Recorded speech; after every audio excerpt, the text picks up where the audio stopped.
मेरा भाई बबुआ माता के नाम रानी सोना मारे ला गई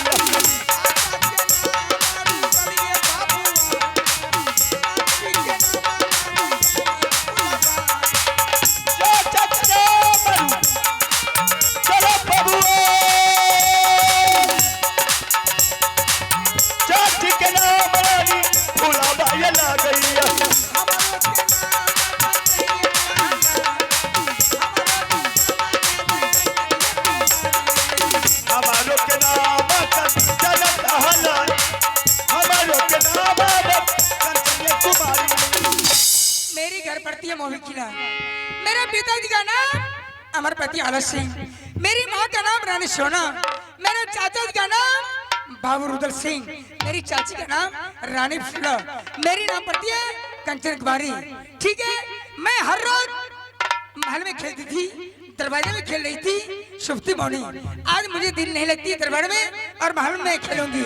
मेरी इच्छा करती है मैं सती को बुला करके मैं अपने बाबा के बगीचे चलूंगी सुफ्ती मौनी खेलने के लिए। मैं बहाना है सुना ले ये साखी के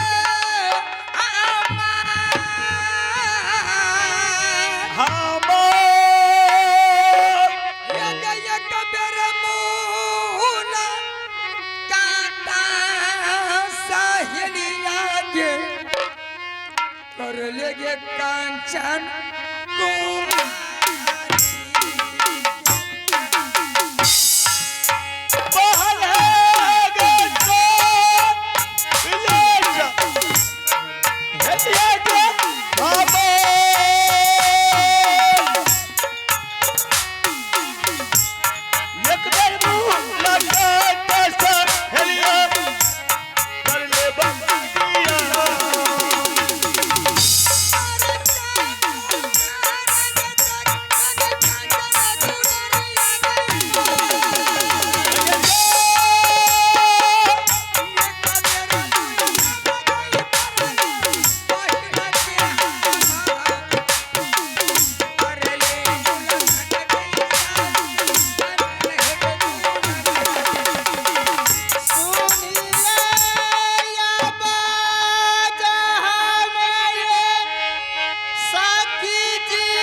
देर से परेशानी हो गई थी, बोलने में थक गई थी।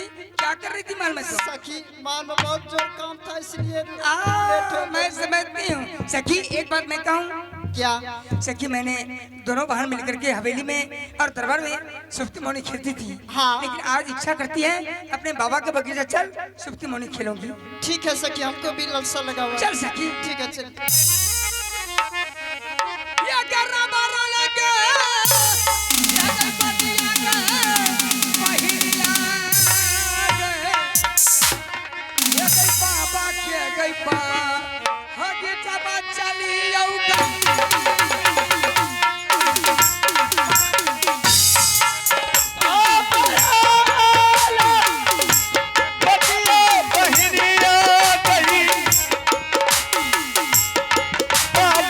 के जीजा जई पे गई बहिना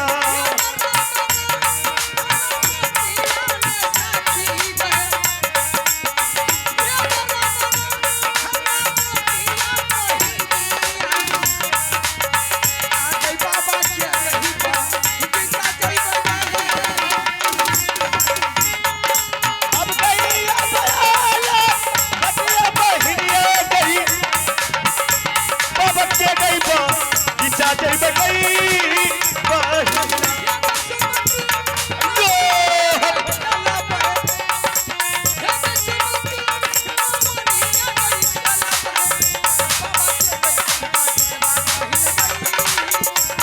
बत्ती गदा वलिया के चला बही बत्ती गदा वलिया के चला बही बाबा के गई बा जीजा जई पे गई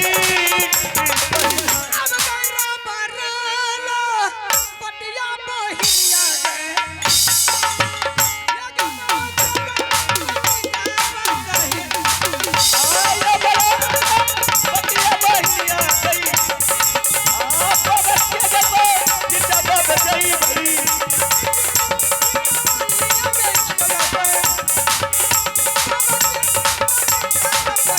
बत्ती गई बा वलिया के चला बही बाबा के गई बा जीजा बाबा चला बही आजुनी मारू करिए बहिनिया गई बाबा के बगी देखी हाँ सखी यही बगीचा है, ठीक है सखी समझ गई? हाँ चल तीनों साइड में बैठ करके सब तीनों ने खेल। ठीक है सखी उसके बाद मैं घर में जाऊंगी। हाँ एक बैठिए आगे लैया एक कंचन कुमारी गए बाबा हम भला गए बगीचा बा सखी गए सखिया गे बाबा केरा गए बगीचा बा बहिन गए बैठल कांचन जिए बाबा भल यह बागीचा बोया दूरे बैठिए गली आई बा हिनिया गे बाबा भला यही बगीचा हो में गई ई जान बाबा तेरा यही बगीचा हो में गई जान बैठी रे गली आई रे बाबा भला यही बगीचा हो में गई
आप कौन है? अरे हम मुसाफिर हैं। इस होकर के रास्ते था तो हम इधर से गुजर रहे थे, लेकिन तुम लोग इस बगीचा में क्या कर रही? मैं दोनों सहेली हाँ हाँ। सुप्ती मणि खेलती हूँ। अच्छा, सुप्ती मौनी खेलती है। जी हाँ। ये तो बहुत अच्छी बात। बाबू, क्या एक बात मैं पूछना चाहता हूँ। क्या? तुम लोगों का घर कहाँ है? मेरी और घर? हाँ, और तुम्हारे पिता का क्या नाम है और तुम्हारी क्या नाम है? क्या मैं नाम अपने पता बताऊंगी, उसके बाद रास्ता खाली कर दीजिए। बस यहाँ से मैं खाली कर दूँ। ठीक है, मैं सुनाती हूँ।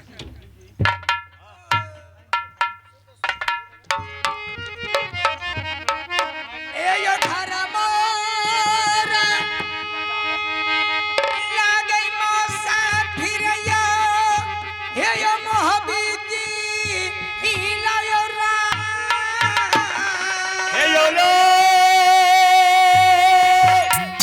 हे यो पिताजी के नाम लागई यो, राजा यो आल्हा सिंह ने। किया नाम लागो सुगा के सचाची के जा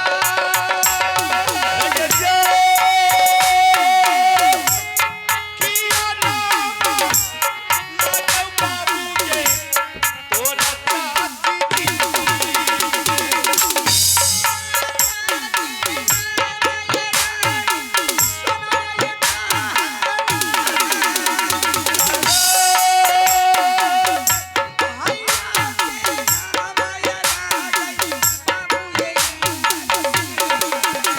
सारे के सारे कहिए बजिया मोचा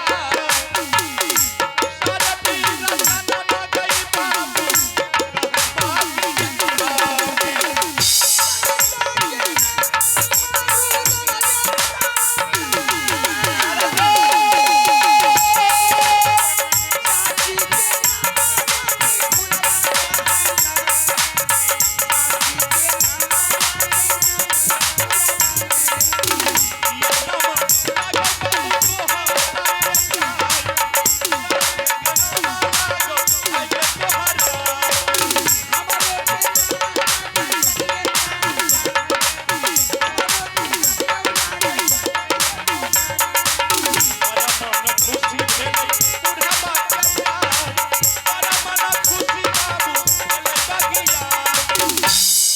मेरी नाम कम हो गई है। अच्छा, अब क्या चाहते हैं?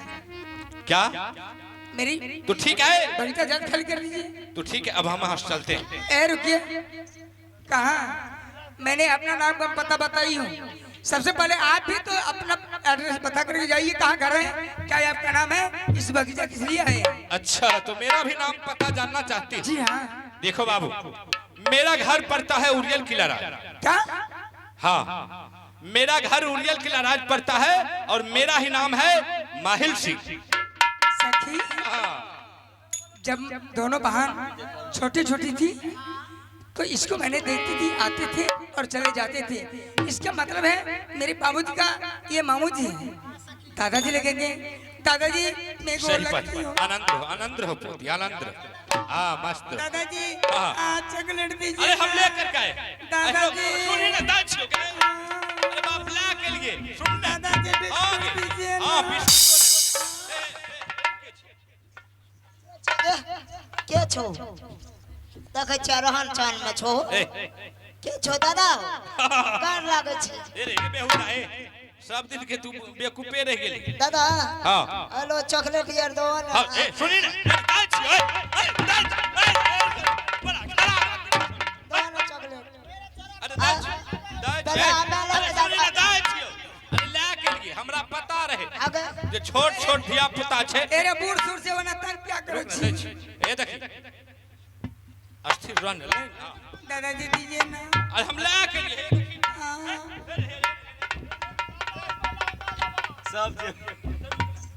सब जेबी में किया हाथ दे छी।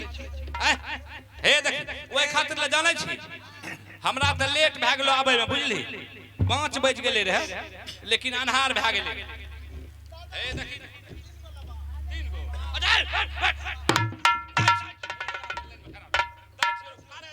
दादाजी हमको 4 ठो दीजिएगा, 4 ठो। अरे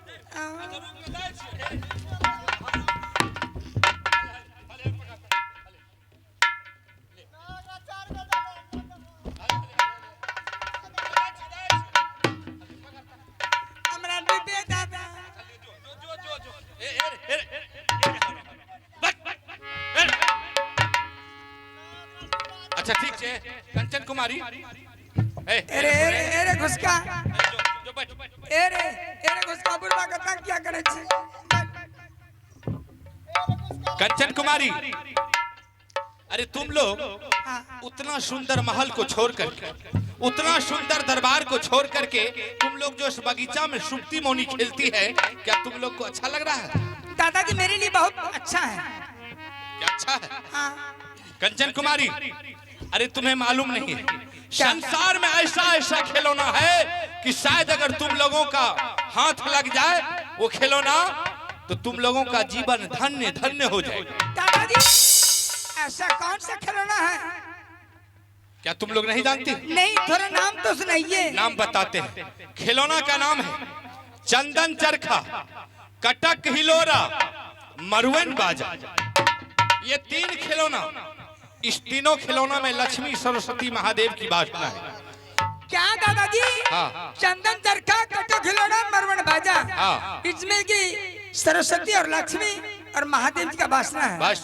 अगर मेरे पास आएंगे, अगर तुम्हारे पास ये तीनों खिलौना आ जाए तो तुम्हारे मोहबा किला राज और तुम लोगों का जीवन धन्य धन्य हो जाएगा। तो दादाजी कहाँ मिलेगा और किसको मैं कहूँगी? अरे तुम यहाँ से चले जाओ, तुम अपने माँ के पास और तुम अपने माँ से जाकर के बोलना कि माँ सुप्ती मोनी खेलते खेलते अब मेरा मन भर चुकी, आज से मैं सुप्ती मोनी नहीं खेलूंगी।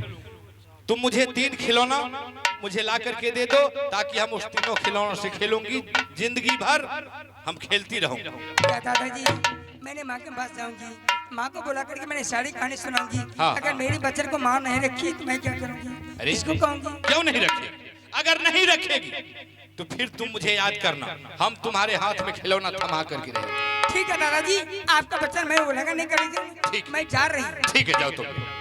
ये होता था कहना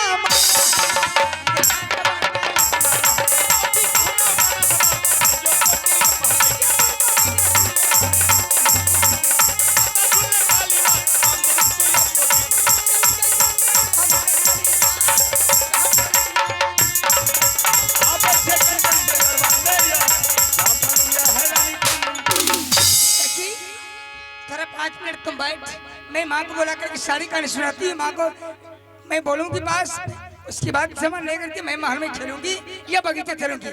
मैं माँ को बोला करके सारी कहानी सुनाऊंगी। मैया है गे सुन ले, हे गे सुन गे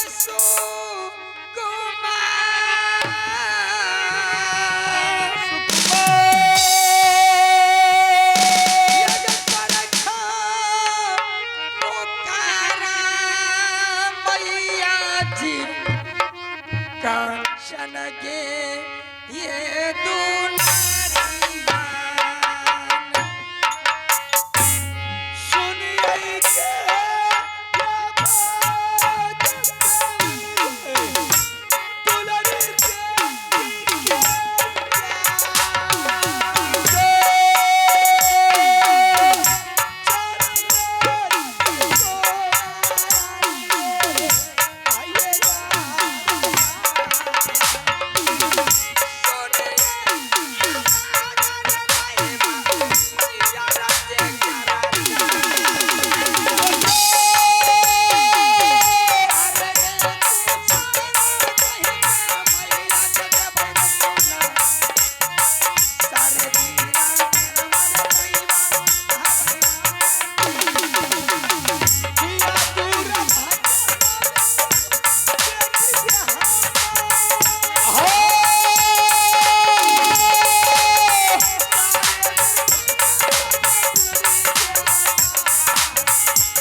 कंचन कुमारी, हाँ माँ। क्या बात है बेटी? आज तुम्हारी दिल उदास देख रही हूँ मैं। तो अपने सखी साले की शादी जब सारे दिन पोखरी के पार पर सुखती मनु खेलती थी, उसे जी नहीं लगता था। तुझे तो बगीचा में जाके मंदिर में खेलती थी। जब खेलते खेलते जी भर जाता था तुम्हारी, चिल्लाते आती थी तुम, माँ माँ मुझे भूख लगी है, मुझे कुछ खाने के लिए दो। लेकिन आज ये अचानक तुम्हारी दिल उदास से चेहरा बदोश है, होठों पे थोड़ी सयाही पड़ी हुई है। क्या बात है? कौन ऐसा माँ की लाल भार को पैदा लिया कि आज तुझे कुछ नौजवान बात कर दिया कि तुम्हारे साथ कोई लड़का छेड़खानी किया है? नहीं माँ, मेरे साथ कोई नौजवान बात नहीं बोल रही है। फिर तुम उदास क्यों पड़ गई है? माँ, मैंने हर रोज महल में सुप्ती मोनी खेलती थी, महल में खेलती थी, मैंने दरवाजे खेल रही थी। माँ, अचानक मैंने अपने बाबा का बगीचा मैंने गई थी खेलने के लिए, मुझे दिल नहीं लगी माँ। सुप्ती मोनी खेलती खेलती मेरी मन थक गई। अब मुझे दिल करती है मैं दूसरा खिलौना मांगना चाहती हूँ। दूसरा खेल है ना? हाँ माँ।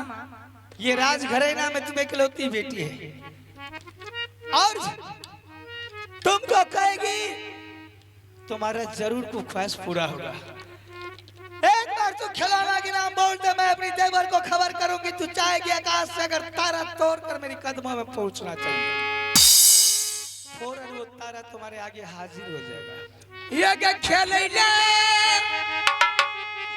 गलिए मैया के, ये गई अपना बगीचा गे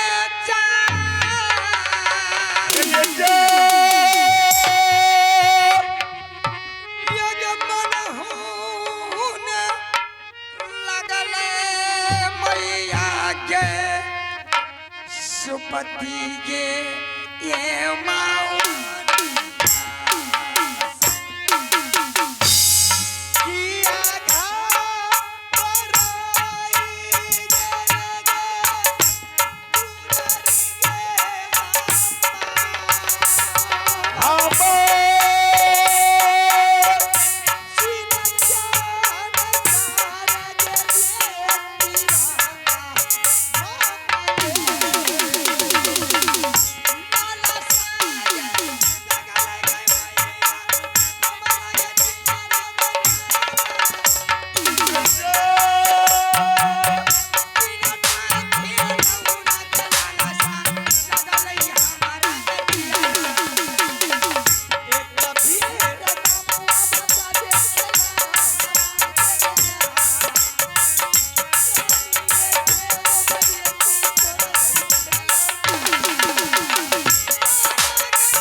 कुमारी, कौन ऐसी खिलौना कि तुम जिस खिलौना से खेलने के लिए चाहती हो?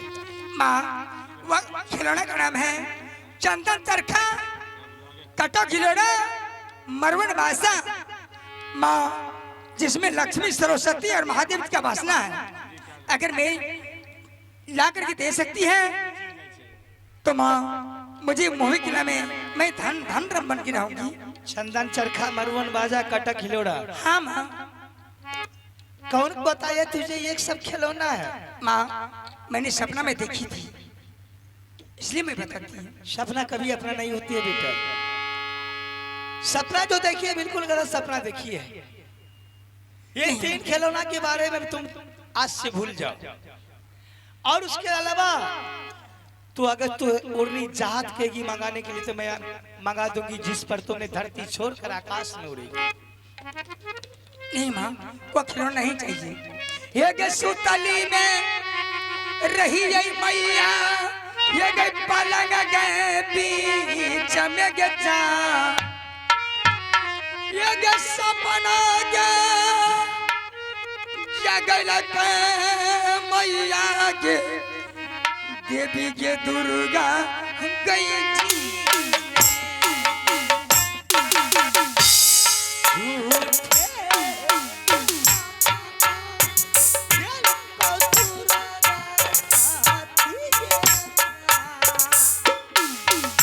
सपना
समझा रही हूँ बार बार, तो एक भी बात पर ध्यान नहीं दे रही है। सोनपुर में मेला में रंग बिरंग का खिलौना मिलता है, जो खिलौना तू पसंद करेगी वही खिलौना तुझे मिलेगा, लेकिन ये 3 खिलौना को तुम भूल जाओ। नहीं माँ, मैं कभी नहीं भूलूंगी।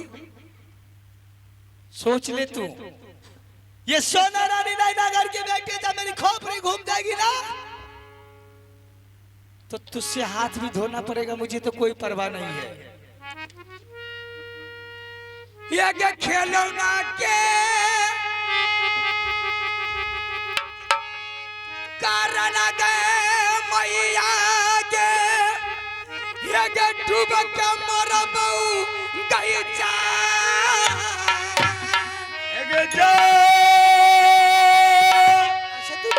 खिलौना की जगह तू नदी किनारे में डूब के मर जाए। हे गन्नका के शहर के खे मरबऊ मोहबी माँ।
कान खोल कर सुन ले, अभी इस वक्त से अगर ये तीनों सामान के नाम